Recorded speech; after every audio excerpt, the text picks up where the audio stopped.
Apa yang dikemukakan Ganjar Pranowo dan Mahfud MD melalui tim kuasa hukumnya di hari pertama sidang sengketa Pilpres 2024 di Mahkamah Konstitusi atau MK benar-benar sudah keterlaluan. Sebelumnya, tim kuasa hukum Ganjar Mahfud menyatakan akan meminta MK untuk mendiskualifikasi Prabowo Gibran dan meminta agar dilakukan pemilu ulang tanpa mengikut sertakan Prabowo Gibran. Sehingga yang maju pada kontestasi Pilpres hanyalah pasangan Anies Muhaimin dan pasangan Ganjar Mahfud. Itu keinginan mereka. Setelah itu, mereka menyampaikan hasil rekapitulasi versi internal mereka yang menyimpulkan bahwa Prabowo Gibran tidak memperoleh satu suara pun alias nol di semua tempat pemungutan suara atau TPS di seluruh provinsi di seluruh Indonesia dan luar negeri. Apa yang mereka kemukakan itu bukan lagi hanya sekedar dagelan atau lawakan, tetapi sudah menjadi sebuah penghinaan. Penghinaan terhadap seluruh rakyat Indonesia, atau setidaknya penghinaan terhadap 96 juta lebih pemilih yang telah sukarela memberikan suara mereka untuk Prabowo Gibran, sehingga Prabowo Gibran pun dinyatakan sebagai pemenang Pilpres 2024 oleh Komisi Pemilihan Umum atau KPU. Wakil Presiden terpilih Gibran Rakabuming Raka tampak heran dan tak mengerti dengan pernyataan tim kuasa hukum Ganjar Mahfud, sehingga ia pun menyatakan mungkin Ganjar sedang melawak. Cuma ya, di setiap daerah itu saya nggak ngerti maksudnya itu apa itu maksudnya.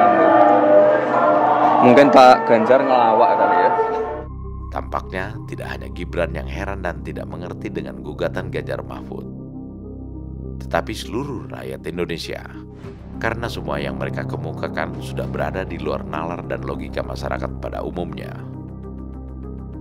Belum lagi jika kita ungkap kembali kenyataan-kenyataan yang telah terjadi selama ini.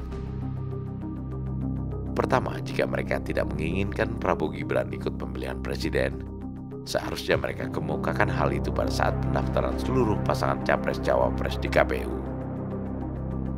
Dan kalau Prabowo Gibran tetap diputuskan menjadi peserta Pilpres, Ganjar Mahfud mestinya mengundurkan diri dan tidak ikut kontestasi. Kedua, pada saat rekapitulasi suara di KPU, yang juga dihadiri para saksi dan perwakilan saksi dari kubu 03, serta tim kampanye mereka, tak ada satu suara pun dari pihak mereka yang menyatakan bahwa Prabowo Gibran mendapat suara nol. Dan saat itu, mereka pun tidak memberikan hasil rekapitulasi internal mereka. Ketiga, mereka juga melawan logika dan akal sehat.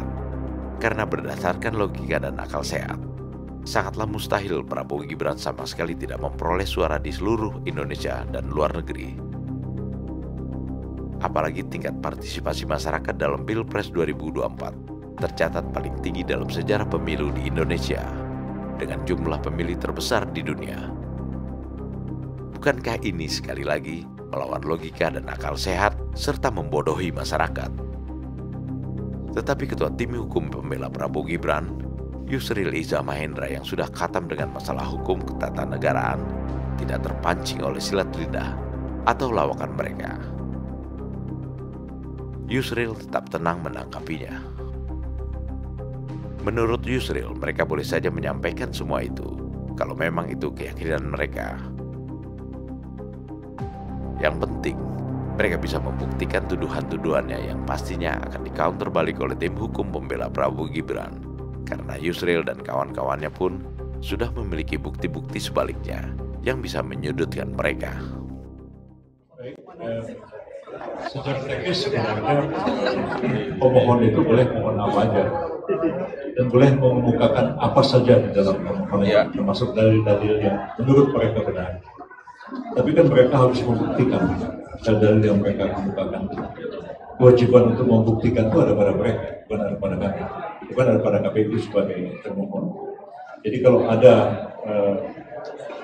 ungkapan-ungkapan kalimat seperti itu, nanti kita tanya buktinya mana. Suruhlah mereka membuktikan. Jadi prinsipnya kita menghargai apapun yang ingin dikemukakan dalam permohonan, dan sepanjang mereka bisa membuktikannya ya silakan. Dan kalau mereka kemukakan bukti pun, kami akan mengkonter dengan bukti-bukti yang sebaliknya. Ada satu hal yang menggelitik tanya.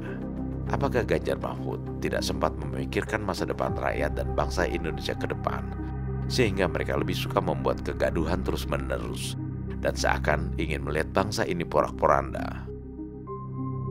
Mereka tampaknya merasa seperti center of the universe yang membuat roda kehidupan ini seakan berpusat di diri mereka. Prabowo Gibran, Men of Our Time.